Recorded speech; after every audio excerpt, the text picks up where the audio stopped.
Well, hello there, everyone. How's your day going? I'm flying solo today, and we're live, we're live, we're live. Hey, have you tried keto when you didn't get the results that you see everyone else getting? Let me get my notes up here. Do you wonder what you were doing wrong? Do you wonder if maybe it just won't work for you? Do you wonder how you can get better results? Well, guess what? This episode is for you. Stick around and learn the top 5 reasons why people fail on keto. Welcome, everyone. Keto Chat Live. I'm your host, Carole Freeman. I have a master's degree in nutrition and clinical health psychology. I'm also a board-certified keto nutrition specialist. I specialize in helping women 40 plus follow a keto diet for sustainable weight loss and health. And the thing to make my lawyers happy, lawyers, like I've got lots of them, this show is meant for educational and entertainment purposes only. It is not medical advice nor intended to diagnose, prevent, treat, or cure any position either. Not going to cure any positions either. If you have questions or concerns related to your specific medical condition, please contact a qualified healthcare provider, preferably an integrated functional medicine doctor. So, how y'all doing today? Welcome to the show. Are all my fans gone because it's draft day in the NFL? Oh, my beloved Seahawks lost to Russell Wilson, and let's see what we get instead. He went to Colorado. News about the podcast, a couple things really cool is that my Sally K. Norton episode about oxalate toxicity was charting last week in the nutrition charts and podcasts in Canada. So that's really cool. And that's the 3rd time I've interviewed her. And every time I do, it's one of the most popular episodes I've got. Way back when I just did YouTube interviews. And now that I've got a podcast, very, very popular. Also, you may be watching this on Spotify. So Spotify just launched video podcasts on their platform. And so we're going to start uploading all of those there. So you can watch me live Thursdays, 4 p.m. Pacific on Facebook and YouTube. You can also listen any place you listen to podcasts, and you can also watch a replay on Spotify as well. So if you're watching there, hey, hello, glad you're with us. All right. Hey, let's just get into the teachings today. I could rant about my day. Do you want to hear that? Is that funny? Actually, maybe I want to try this live. I heard this technique for writing comedy is that you take something that you think is bad and then you rant about it being good, or vice versa, something that you think is a good thing or people generally think is good, and then you rant about it being bad. So maybe I could just try this about the water service that I had today. So out here in Phoenix, you don't drink the tap water. It just doesn't taste good. It's very hard water. And so either go to the store and buy water, have a service that delivers it. I've had a service that's been delivering it. And there's an issue. I needed to update my credit card, and their website just wouldn't work. I kept trying over the last few weeks, and wouldn't work. And so I tried calling their customer service number. Literally the first time I called, it said, "No agents are available. Please call back later." Click. I was like, what is this, like 1992 or something? And so today, again, I'm trying to resolve this issue. And their chat box on their website doesn't even work. Trying to update payment any which number of ways. And so I'm like, how can I get a hold of these people so I can get some more water? I decided, I'm going to message them on Facebook. I finally got a real person on there. They told me, here's how you update it on the website. I said, I've tried that. And then they told me to call phone number. I call again. First, I get a message that says your call did not go through. Then I call, and it's a busy signal. When is the last time you ever called anything and get a busy signal? I called 4 times in a row.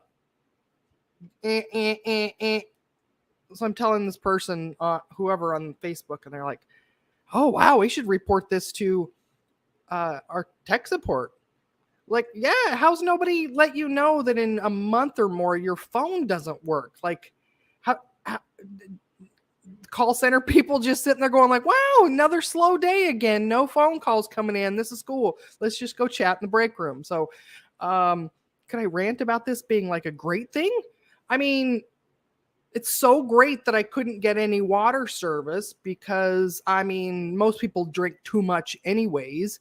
And I mean, I've got a big pool here, actually two pools at my apartment complex. So what do I need to have people delivering water to me for? Like I could just go old fashioned style with a bucket to the pool and strain it through an old t-shirt or something like that, right? So it's really good. I mean, it was a waste of money for me to have people bring it to me. Like I could have gone to the grocery store and carted 5 gallons at a time up and down the stairs. Like I could use some exercise. That would have been good for me, right? What else is good about not being able to get the water service? Oh, it stretched my brain. The normal routes of customer service didn't work. And so I had to be resourceful. I had to think of another way to contact this company.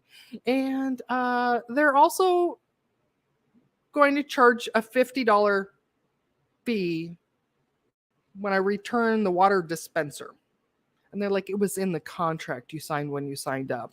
We charge a $50 refurbishing fee because we care about sanitation. And in these challenging times, we need to thoroughly sanitize it before we send it out to somebody else. And you knew that when you signed up. I was like, oh, so basically you're charging me a $50 fee to cancel my service. Clever, very clever. Another reason not to like this company. Should I name them? Should I name this company? Does anybody want to know who it is? All right. If we've got some people watching, everyone watches from all over. Water service is only a thing in the South, right? All right. Anyways, that was fun. That was a fun exercise to try to argue the opposite of how I feel about something. So, yeah, tell me your latest fun customer service journey. See if you can argue for the positives of when something didn't go right. It actually makes it fun. I grew up in a family where the way we told stories, we just kind of vent about stuff and, complaining humorously. And so I like this new challenge of twisting it into the positives of it. And I actually feel lighter about it. And we're just coming off the retreat for my clients for this last weekend. And so my long-term membership people call it the Keto Lifestyle Crew, and they're crew members. And twice a year, we do a virtual retreat. And so this last weekend, we're just coming off of that. And everyone loved it. We had such a great time. And one of the exercises I had people do is it paired them up in twos and had them do a feelings validation exercise. And we talked about emotional intelligence and how often we don't learn how to have feelings or acknowledge them or allow ourselves to have feelings, whether they're good or bad. And a lot of people end up learning to use food to cope with life and to numb out their feelings. And so we did a short little exercise on, validating feelings for people. And we did it in little breakout sessions on Zoom. You can actually go in private little breakout sessions and then come back to the big session. And I'll say we had some tears after that, just being able to acknowledge feelings and have somebody witness and hear what it is and just acknowledge a feeling. And it was really powerful. It was really moving. And for a lot of the ladies, it might have been one of the first times that they actually had somebody really just listen, right? Because we have a tendency when people are having an issue or a challenge, they're complaining, venting about something, we don't like when people don't feel comfortable. And so we often want to just fix it for them. And so instead of actively listening, just listening, did you try this? And how about that? And should you try this and that? And that actually feels invalidating. And so I challenge you later today, tonight, whenever in the world time it is for you, that if you have somebody that's telling you something, just listen, reflect back. Wow, that made you really frustrated. I hear you saying that you were really sad. I hear you saying that made you feel left out. Just repeat back, summarize what you heard, and then just name a feeling for them. Usually it moves things in a very surprising way. And often when we're having those kind of challenges or venting about something, we just need to be validated. We just need somebody to hear us and say, yes, you had that feeling and it's okay that you had that feeling. Of course you had that feeling. Try that with your partner next time. If they're upset about something, just listen, validate the feeling. Don't fix anything. Don't suggest any fixes. It's a challenge for yourself to be able to just sit with the feeling of somebody else as well without trying to fix it. And it's a good practice, that person feeling heard and validated. And it really goes a long way at removing the desire to use food to numb out for something just by naming your own feelings and having your feelings validated in general. So bonus little story tip there. All right. So our topic for today, I'm like, are we getting messages from our viewers? Not yet. So I can see we've got people here live. Go ahead and join the show. Like I'm here by myself. I don't have a co-host today or a guest interview or anything. So join me, keep me company, and let me know where you're joining from. I can't see who you are until you actually comment. So if you're on, I can see we've got a couple people on YouTube watching. And so join the conversation. Let me know where you're joining from. And let's get into my teaching segment for today. So the top 5 reasons that people fail on keto. Now, coming up next month, May of 2022, is going to be my 7-year anniversary of following keto, of starting my keto journey. And I'm going to have a very special episode for correlating for that. I don't know what I'm going to do yet, but it's going to be great. Just a couple of weeks, 2 or 3 weeks, I don't know. And so I've worked with a lot of ladies. Like I said, I specialize in helping people 40 plus follow keto for sustainable weight loss and optimal health. And I've learned so much along the way. Actually, that's what I'm going to talk about on my anniversary show. I'm going to talk about the things that are different now than what I thought when I first started, and things I've changed my mind on, and things that I've learned, surprising things I've learned along the way. That's what's going to be on my anniversary show in a few weeks. All right. And so anyways, this top 5 reasons that people fail on keto is all the experience I've had. So I work 100% of my practice is working with real people. And that's all I've done is keto implementation the last 6.5 years that I've been doing this work. So I started keto myself 7 years ago. And it was about 6 months later then that I started actually working, 6 or 8 months after that I started working with people and helping them implement it. So that's why I say 6.5 years of doing this. And I've lost count, but probably somewhere around 1,000 people that I've talked to and helped support with this. And so I've learned a lot along the way. So today I'm just going to give you the top 5 reasons I see why people fail on keto. So I have people that reach out to me. I work with my clients by application only, and I spend at least an hour with them on a Zoom call, getting to know them, their challenges, their goals, why it's so important. And I would say more than half of them have already tried keto on their own. They got some results, but it didn't really work as well as they thought it should. Or maybe they got some results and then they started to gain the weight back.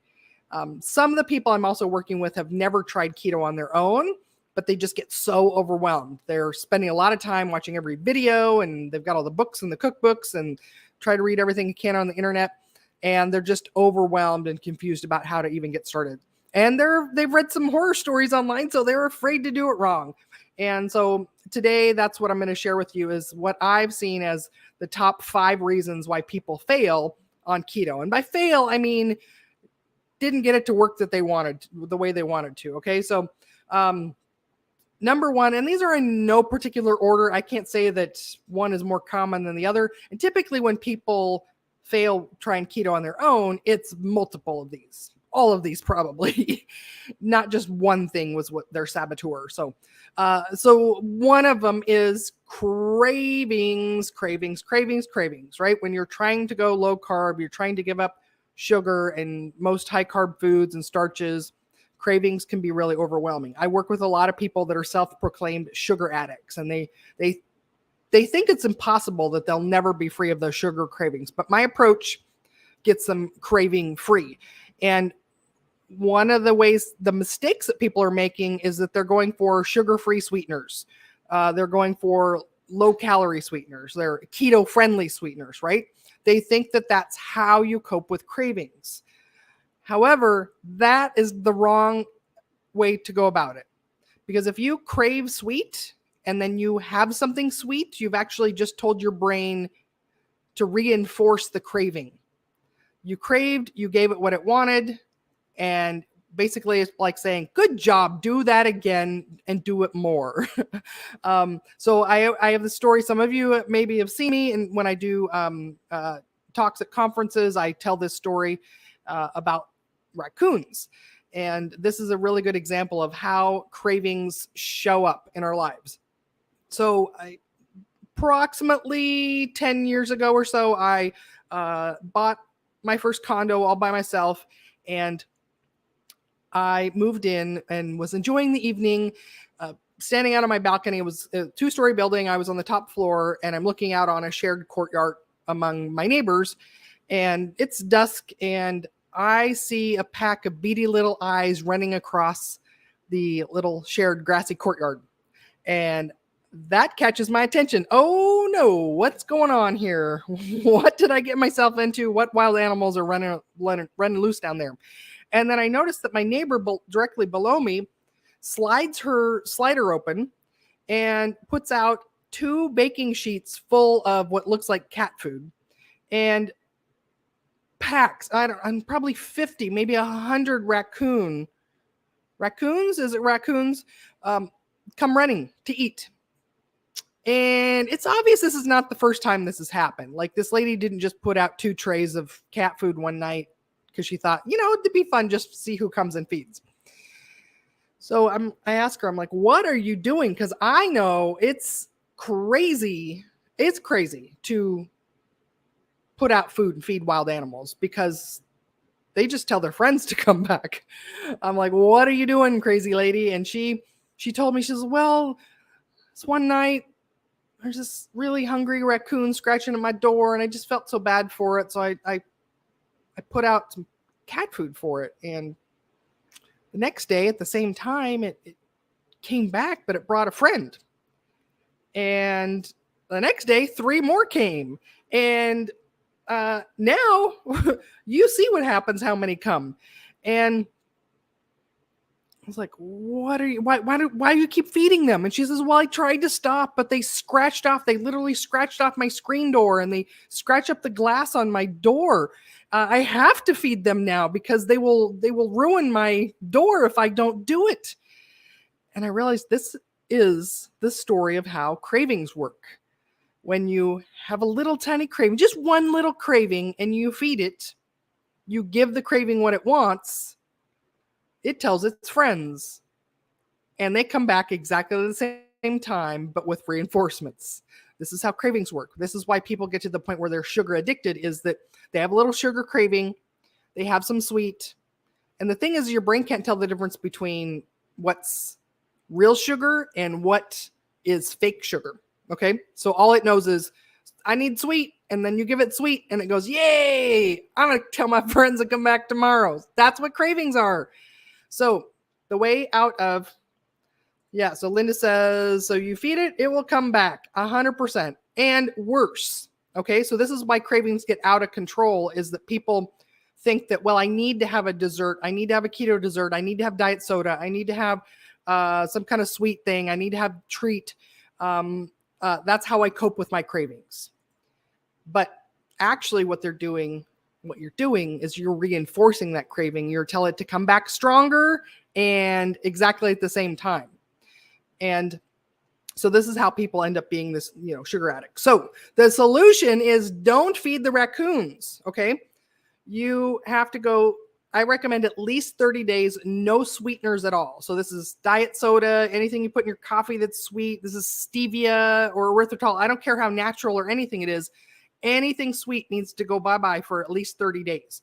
This is how you get rid of cravings. And again, I've worked with people so severe that they are self-proclaimed sugar addicts, and they think they can never get over it because the cravings are so severe for them that they are craving free. So my clients get the gift of no cravings. Okay. And so that's one of the keys, is no sweeteners. Now, just like if you stop feeding the pack of raccoons, the first couple of days, they're not going to be happy.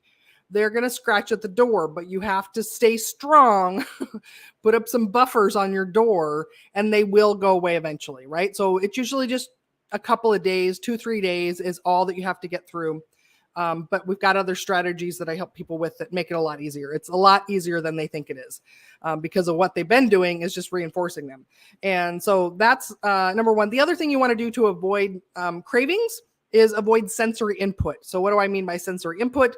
Like you want to not look at sweet things. So don't go spend all your days online looking at Pinterest and YouTube videos of cooking videos and recipes because all that's going to do is make you crave. Don't fantasize about your former carby foods that were your favorites. Don't mention them. The sound of it, right, will cue a craving in your brain as well. You don't want to hear them. Some carby foods like have a specific sound with them. So you want to avoid that as well. And so do all you can to avoid cueing a craving. So sensory input is what? So you don't want even just a taste of it, right? So I've had some people are like, oh, I just put it in my mouth and chew it up and spit it back out. No, the taste of it cues the craving as well. So avoid all sensory input and, don't even go down that aisle of the grocery store.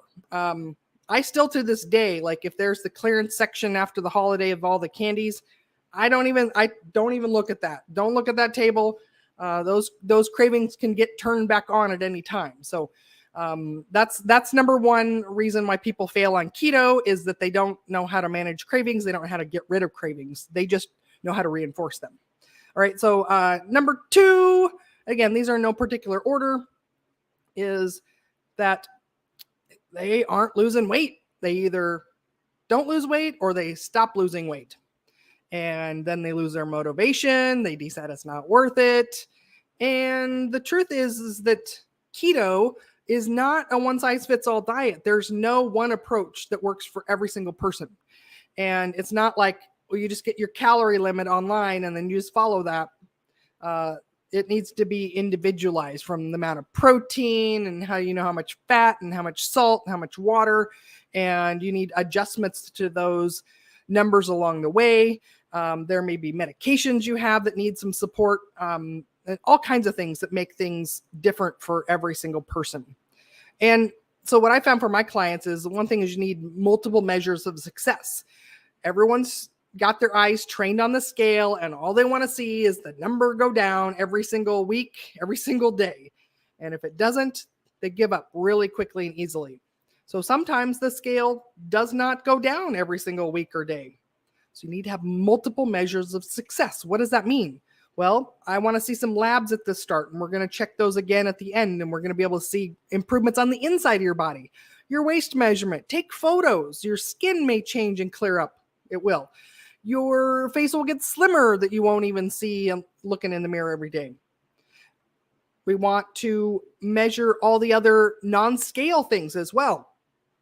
Your energy, your mental clarity, got rid of headaches and aches and pains, any number of other things that have issues, gas and bloating and constipation and all kinds of things like that. So you want to keep a journal of these things, keep track of them, measure all the things that are getting better, your blood pressure, your blood glucose numbers, and on and on and on. And that's one thing. You need to have multiple measures of success. You also need to have an expert that has experience in this and how to coach you through those times when the scale is not moving, how to adjust your macros.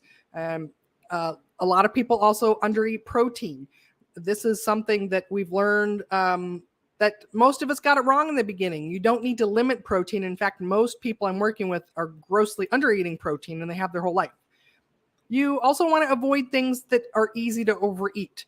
So I teach an intuitive type of keto that you're able to eat foods when you're hungry and you can stop when you're full, and we don't have to count calories. You can do that if you avoid things like recipes, because when you make a recipe, the food is tastier and you will eat more of it. Sweeteners, again, like I said before, but also anything that has sweetener in it, you will eat more of it than if it had no sweetener in it. Desserts, always extra calories. those are always things you're going to eat more of, and you won't be able to have an off switch with those. Also, avoid liquid calories. That's another pitfall that people fall into, is they do tons and tons of fat in their coffee or other liquids, and they think that fat is a free food. So that's actually number 4 is about fat. I'll talk about that more in a moment, but you really want to avoid liquid fats because it bypasses all satiety and you can get in thousands of calories in liquid form. So there's lots of reasons why people aren't losing. Those are some highlights, snapshots of things that I've seen and recommendations that I have for my clients. All right, number 3 reason why people fail on keto is the side effects of doing it wrong. Okay, so people maybe say like, oh, I tried keto and I had blah, blah, blah, blah, blah happen. People get side effects when they don't do it correctly. This is another reason why for people that have any symptoms that come up or any side effects that come up, you need an expert to guide you through that. A lot of the side effects that people have on keto, of doing keto wrong, are because they're not getting the salt right. Let's see, what episode do I talk about salt? Episode 4. So if you're new to the show, go back and listen to episode 4. That I talk all about salt, that whole episode, about why you need so much, how to know if you need more, and so on and so forth. But it's something pretty much every single coaching call I have with my clients, we're talking about salt. And most people need way more than they think they do or that they're doing currently. And so again, most of the side effects that people are having are because they're not getting the salt right. So constipation, muscle cramps, lightheaded dizziness, sleep disturbances, heart palpitations even, all of those are going to be things that are going to come up if you're under eating salt. Also, hunger, not enough protein, doing the wrong kind of fat, and or not enough salt as well. People will feel hungry. They're like, where is this magic keto no appetite that people talk about? Oxalate detox can come up for some people as well. So go back and listen to my episode with Sally K. Norton if you want to know more about oxalates. But keto, for the most part, for most foods, is very low oxalate, and then the body starts doing a better job at detoxification. And so sometimes when people have a buildup of oxalates in their body starts detoxing them, and they can have some symptoms like kidney stones, or maybe some back pain, which is kind of the kidneys trying to release oxalates, other random aches and pains in joints and other areas and tissues and things like that as well. So some people need a little more support with oxalate detox if that's happening. And if people are on any medications at all, there are going to be some adjustments needed. So you need to have a doctor that's knowledgeable and can supervise and adjust medications. So you can have things like potentiation effects, meaning that the dose you had before just is too much.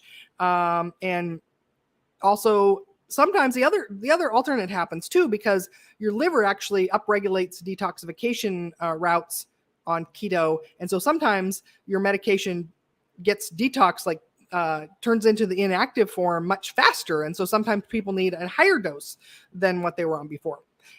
So how do you deal with this? Well, for one, if you're somebody that has tried keto and you are like, oh man, the side effects, I can't even deal with it. Again, if you've got somebody who knows what they're doing, you don't have to have any of these issues. They should be non-issues, but you're going to need an expert. You're going to need somebody who's had a lot of experience working with a lot of different people to know how to deal with this. The other one I'm going to add too is that for some people, they get lymph. So some people, their lymphatic system is not very healthy, and they may get some swelling as the body starts trying to move fluid and fats through the lymphatic system. And that's also something that I can help my clients with. We do have them do self-lymphatic massage, and then it's no longer an issue. But for some people, that may cause like swelling in their neck and their head. They may have swelling in their hands and their feet. And so if you were somebody that tried keto and had that, you don't have to have that issue, but you need some support. You need somebody who knows how to deal with that. And I look at it as a good sign that your lymphatic system is finally getting fluids moving through it like it should. but the fact that it's having sluggishness and some swelling means that it needs some support. It's not as healthy as it could be. And so having an expert that can support you with that too. So adequate salt, expert guide, having a doctor supervise any medications that you're on. Those are the things you need to avoid any side effects. So that was number 3. And so number 4 reason that people fail on keto is too much fat. Now, back when I started this, just a little sneak peek of my 7-year anniversary show coming up, where I'm going to talk about things that I've learned and changed my mind about, is that we didn't think you could get too much fat. We thought that fat was free. We thought this was all about insulin, and as long as insulin was low, you could eat as much fat as you wanted. We thought you had to limit protein, fat was a free food, and just limit carbs. So it turns out that fat is not a free food. Our cells, your fat cells, can easily take up fat. And in fact, when you consume a high-fat meal, some of it gets burned immediately, but most of it just goes into your fat cells for storage until it needs to come out and for you to burn it. And so despite what many people think, fat is not a free food. It readily goes into your fat cells. And if there's more of it going in than coming out, getting burnt, that yields either no weight loss or weight gain. You literally can gain weight on a keto diet. And some of the pitfalls of people consuming too much fat is that they're drinking liquid fat, like I talked about before. They're putting, they're doing like the fatty coffees or the bulletproof coffee where you just put tons and tons of fat in your coffee. Again, liquid calories bypass all of our satiety cues. And so you literally can consume thousands of calories and not feel any difference in satiety from that. So avoid liquid fat, avoid drinking your fat. You only need fat to fill. And by that, that's a phrase that Dr. Jeffrey Gerber uses, that, fat to fill is a couple of things. So one, fat to fill your appetite. So a little bit of fat, the right kind of fat, especially saturated fat, is going to activate satiety hormones. So we've got gut hormones that turn on or released when we have saturated fat in a meal. And that actually slows down digestion, and it also turns off our appetite. It makes us feel completely satiated. So you only need as much as needed to get that. And also we've got nutrients that are in fat. We've got 4 fat-soluble vitamins, vitamin A, D, E, and K, that they exist in naturally occurring fats in food, and then they also need to be digested, absorbed, and transported in our body with fat there along with it. So the fat is to fill up our appetite, satisfy our appetite, and also nourish our body. But it's not as much as, you don't need hundreds of grams of fat, depending on how active you are or what your overall body mass is to start with, but you don't need as much as you think you do. And if you overconsume fat, you will gain weight. You will not be losing weight. You can gain weight as well.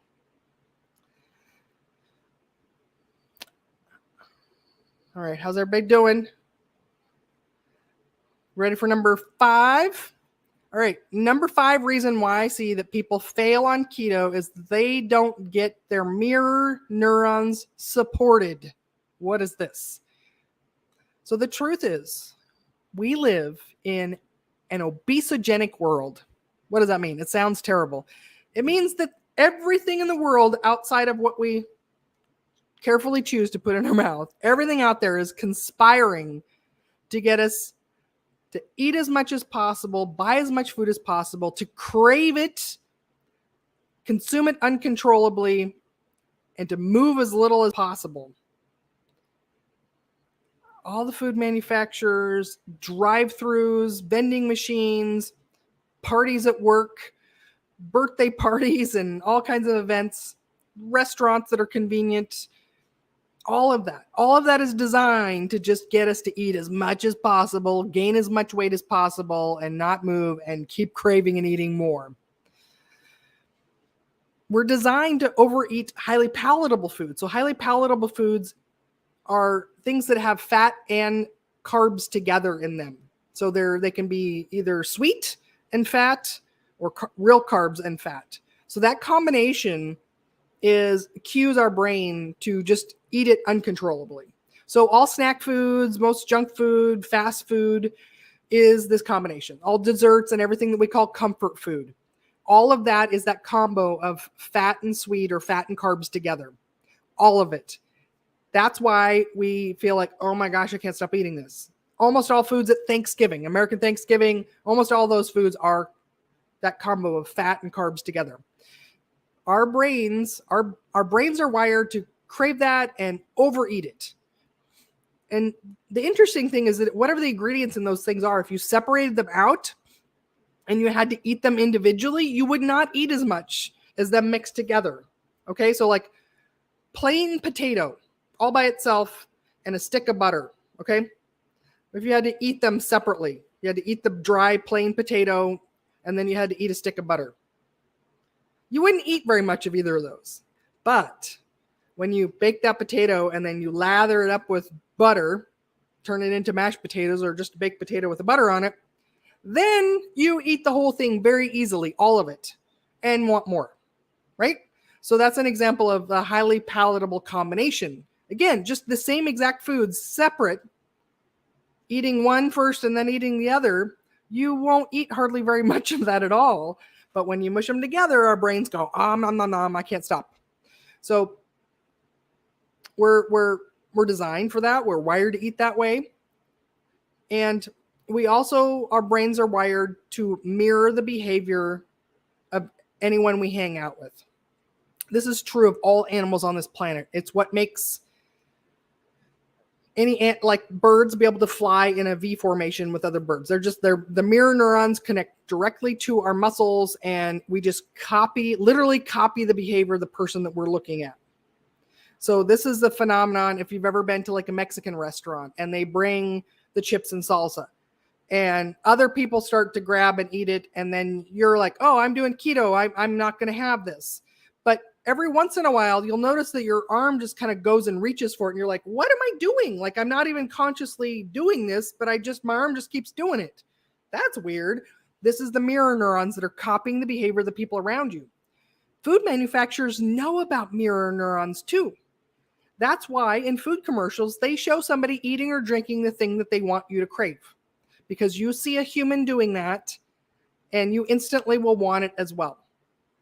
So back up to number one with the cravings, avoiding sensory input, is that if you're watching a movie and they've got a scene like that, or they've got a commercial someplace, a video coming up, look away, turn the channel, go do something else. Don't watch that, because that's going to turn on cravings for you. Empower yourself. So and most of the people I'm working with, most of the people that are trying to do keto on their own, they're the only person they know. Their family's eating carbs, the rest of their friends are eating carbs, and it won't be long until they fall off the wagon and they're eating what the rest of the people are. And this is mostly due to mirror neurons. And so is it hopeless? Do we just give up? Nah, it turns out that we can fortify your willpower by creating a group of people that you hang out with that do follow keto. So your habits are the average of your 5 closest friends that you hang out with, right? So think about this. This is true. Who do you spend the most time with? What lifestyle do they have? And I'll bet yours is very similar. And you need to hang out with, you need to visibly see, right? Because your mirror neurons are what you see, others that have the habits that you want. So that's one of the things I found in the 6.5 years of doing this work with my clients. Now, in the very beginning, I would work with people one-on-one, like most nutritionists, right? Where, all right, good job today, Susie. I'll see you next week for your appointment next week, and we'll check in on your results.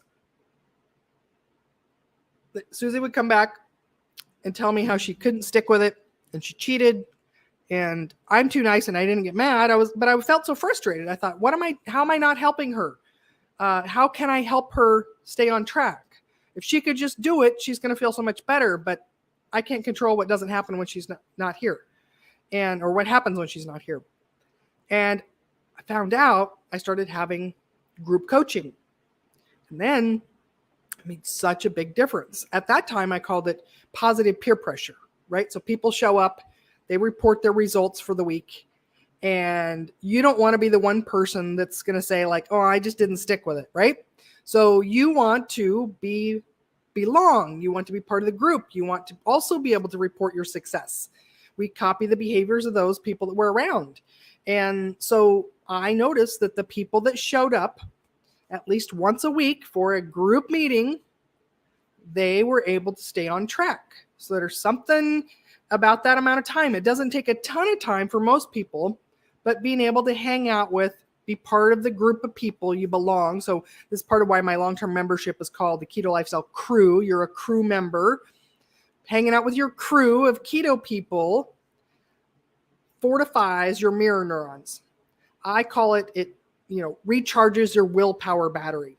So if you struggle with staying on track because of the rest of the world, feel like it's conspiring against you with all the carbs and the obesogenic nature of it, if you struggle with that, you've got to find an expert to work with that has that built into their program, that they've got a group of people that are very successful that you can copy their behavior as well. So that's my number 5 reason that people fail on keto. That was fun. Was that fun? All right. Upcoming shows, just little teasers for you. We've got a show coming up next. It's going to be Keto Coaching for Women, talking about what women need maybe a little bit differently than what men need. And on May 12th, if you're watching live or if you're just listening to the recordings, this will be coming out in a couple of episodes. But May 12th, join me live. It will be my special episode, my 7-year keto anniversary. I can't believe it's been that long. And I'm going to share with you things that are different than when I started, and what I've changed my mind about, and what I see coming up in the future too. All right. So again, today's episode, we talked about the top 5 reasons I've seen that people fail on keto: cravings, not losing weight, the side effects of doing it wrong, too much fat, and not supporting those mirror neurons. All right. So if you're struggling with keto and you're looking for that expert in your life to help you with this, I'm here to help. I work by application only with my clients. So visit my website. Let me put that on the screen here. We've got ketocarole.com. Carole is spelled the very, very fancy French spelling with an E on the end. So that's Keto. Carole is CAROLE.com. Visit my website. Read what's there. If that resonates with you, fill out the application and we'll see if it's a match to work together, and I can help you bypass all of these failure things and support the show. I'd love to see a review on one of the podcast platforms. Make a comment below as well. If you're watching on YouTube or on Facebook, leave a comment about what you enjoyed about the show and share with your friends. Remember, help us grow the show and we'll help you shrink. So that's all for this time. Let's see, we've got a comment here. Stephanie, thank you, very helpful. Thank you so much for being here, Stephanie. Glad you enjoyed it. All right, everyone, have a wonderful rest of your day. Until next time, we'll see you. Bye.